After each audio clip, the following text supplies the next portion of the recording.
Welcome back to Turner Classic Movies. I'm Dave Karger.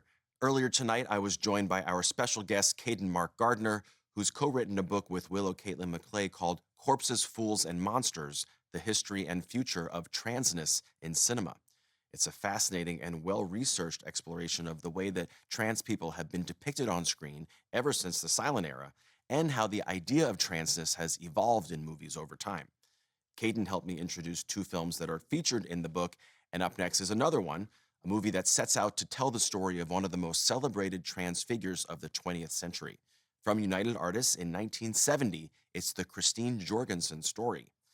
The real Christine Jorgensen was born in the Bronx in 1926. She was assigned male at birth, but always felt, as she put it, that nature made a mistake.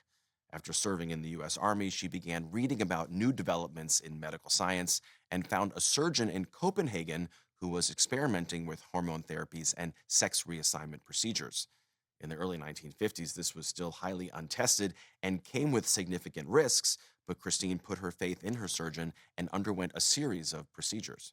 News of her transition leaked to the press, and when she returned to America in February of 1953, she became the center of a media storm.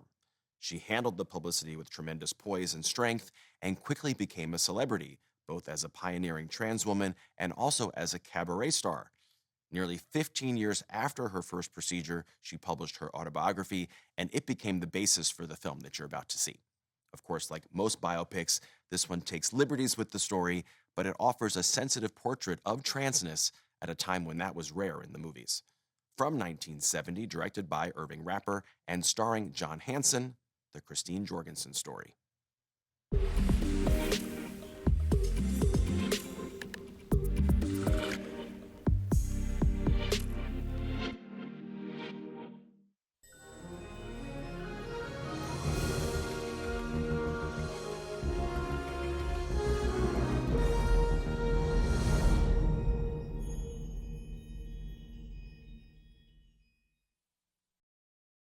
The Christine Jorgensen Story was based on Jorgensen's 1967 autobiography, and it was made by two men who were Hollywood veterans. It was the last feature film from Edward Small, a prolific producer who had been working in Hollywood since the 1920s, and whose earlier credits included The Count of Monte Cristo, Witness for the Prosecution, and the Elvis Presley musical Frankie and Johnny. The director of the Christine Jorgensen Story was Irving Rapper, who was also nearing the end of his career at the time. Rapper had been a fixture at Warner Brothers in the 1930s and 40s, where he worked on some of the studio's most prestigious productions, often starring Bette Davis, including the 1942 classic Now Voyager. Rapper was chosen to direct this 1970 biopic because of his sensitivity as a storyteller. He benefited from help from the real Christine Jorgensen, who served as a technical advisor on the film.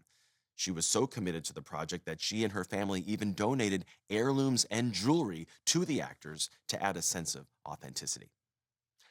Up next is a landmark documentary from 1990 about the golden age of the drag ball scene in Harlem, New York. Don't go anywhere.